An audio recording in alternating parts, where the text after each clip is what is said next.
Hi guys, I'm back with another book review, and this time I'm reviewing a series that has recently become my favorite.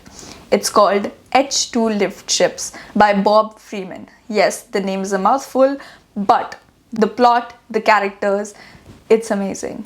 And if you like Hitchhiker's Guide to the Galaxy, then you should definitely check this series out. Now, I am an avid sci-fi fan and I love space adventure.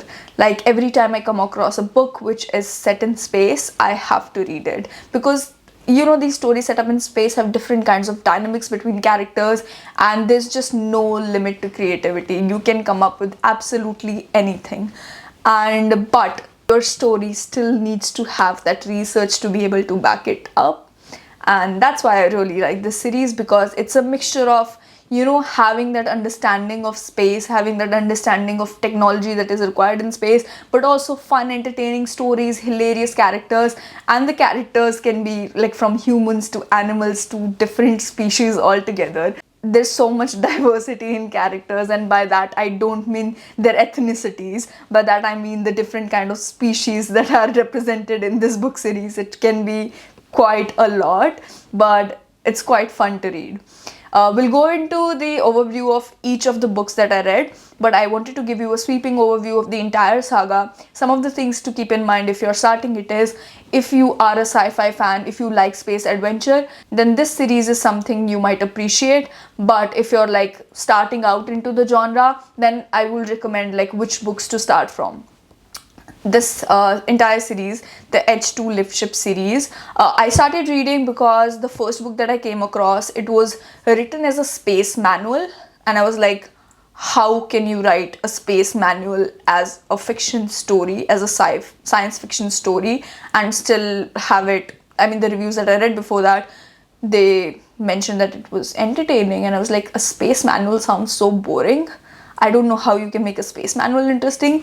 And so I read the first book, which was the H2LiftShips Volume 1, and I was so surprised. Like, the author really packs the details into that manual, and it is written like a space manual, but it is entertaining to read. And if you are like a science nerd and you love science fiction, then this is something that you will enjoy so much. I mean, different characters are still mentioned. There are so many themes that are explored within the first book itself. But I'm still surprised at the way the author was able to make a space manual entertaining. It is kind of technical and it can be too long for some people. So there were parts in between in which I felt like I would be skimming a couple of pages. But overall, I feel like even the first book was really, it explored a unique perspective, and I liked the writing style.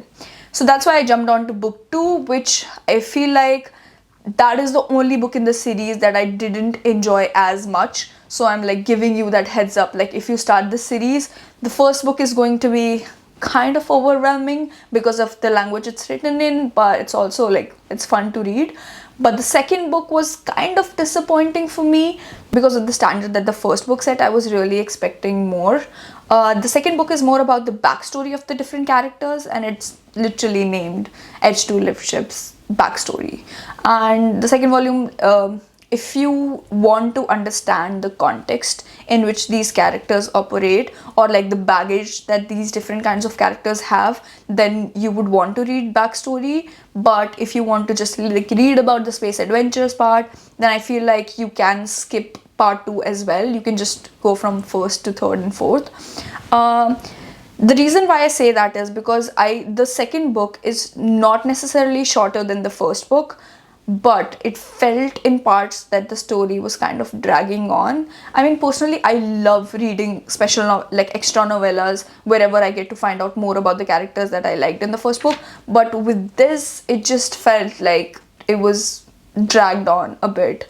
And I mean, I liked the stories, but it was a 3.5 out of 5-star read for me. The third book though, like it really picked up the pace from there. And the third book in the series is called H2LiftShips Volume 3 Boston's Wave. It was so much fun. You finally get to see all these characters in action, the plot picks up, and there's so much, like so many things that are happening all around. There are these different aliens and characters who are all in space and they're involved in different kinds of battles itself. And actually this book read like a Doctor Who episode, that there were different kinds of species. There are hives, and then there are algae, and there are different like kind of characters who are all involved in this chaotic kind of interactions with each other, and there's a full-on space war going on. It's like projected like a space opera. For me it was more like a theatrical performance. Like imagine if there's a Shakespeare play that's taking place in space, and that has these different kinds of like Doctor Who kind of vibe. That's what I got from volume 3, but it had to be one of my favorites in the series. Like if I had to rank all the books, then I would place book number 3 at the top, and then book number 4 at second, book number 1 third, and book number 2 last. Mainly because I mean the book number 3 and 4, I feel like the author got a chance to, like, even after getting feedback from people, but also after setting up the base, like after giving people details about the space environment that he was creating, after giving people context of the backstories of the different characters, he really set up the base with that. But book 3 and book 4 is where he actually got to, you know, tell the story that he wanted to tell. And it's not going to be a linear story, so be careful with that. If you're the kind of person who wants like, oh, then A happened, and then B happened, and then C happened, and then D happened, that's not how this works. There is literally so many different threads pulling from different directions, and that's what made this book so interesting to me. Like it is kind of complex, but you're able to follow different characters because the writing is also hilarious and entertaining, so you keep turning the page and you keep reading more and more. And I really liked book 3. If I want to give you like details of the plot, I swear I will not be able to put it into words accurately, but let me read to you some part from the excerpt so you will get an idea. This book, it has passive aggressive families, gambling, cheating, double dealing. There is a solar sail cargo ship that travels between populated asteroids and Goldilocks core. And now Hive Mother at the helipause and the Hive Sisters are fighting. Like I'm saying, like you need to read it to be able to understand the excitement of it. The solar sail crew of Boston's Wave and Captain Herb, an Eastern Mountain gorilla, are fighting the algae rocket ships for control of the biogels. On one side, there are tools and weapons invented by the sentients after aeons of development. Nuclear bombs, biological weapons, and a tomato surprise.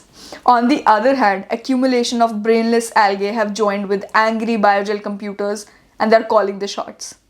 So our protagonist, Captain Garciela, her crew, and the heliospheric navy have a battle on their hands.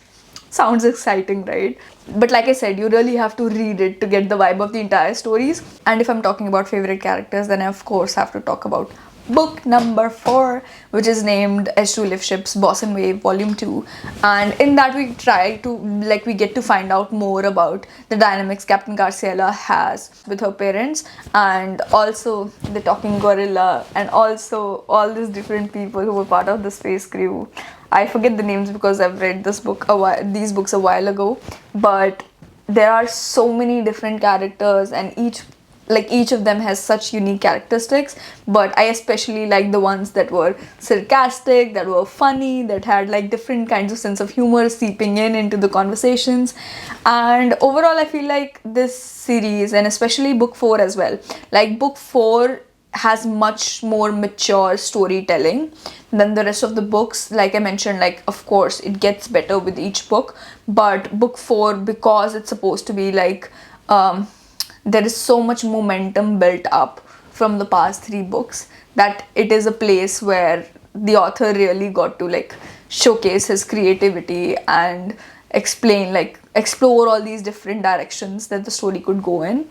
So the space crew ends up crashing their ship on Luna. They have to repair their ship. They come across space pirates. They come across alien species. They come across different kinds of groups. And like I said, the story is weaved in such a way that different plot points connect in the end, and it makes the entire journey seem so interesting. And I really liked it. This book will literally make you laugh at so many points. There was a point when I was reading this book in bed, like late at night, and I'm pretty sure my neighbors heard me laughing at like midnight or something, and they thought I was crazy because it is so hilarious. You're literally unable to control your laughter. And one thing I like about this book is that this book is appropriate for all age groups. So like even if you're pretty young or you want to read this book to your kid, that's completely appropriate. Along with space adventure and along with these like hilarious writing, there's also so much depth in the stories. The stories kind of explore different kinds of themes of camaraderie, because there is this crew of misfits and each of them has their own baggage, and each of them feel like they don't fit into the environment that they were in before. And yet when they come together, it's a beautiful story of friendship. It's a beautiful story of how people, when they come together and have different perspectives and there's this kind of diversity, they can overcome any challenge. So the actual theme of this entire series is quite inspiring. But like hands down, this has become one of my favorite sci-fi series to read, and that's why I thought I should recommend it to you. I am going to share the Amazon link of this book in the description below of all the 4 books. But like I said, if you want to get into it, be patient with book number 1. If you want to know the context and the details of the characters, then go for book number 2, but you can also skip it if you feel like that would deter you from reading the rest of the books, because book 3 and book 4 is where it gets really, really interesting. It's where it gets really, really entertaining, and I would hate for you to miss it.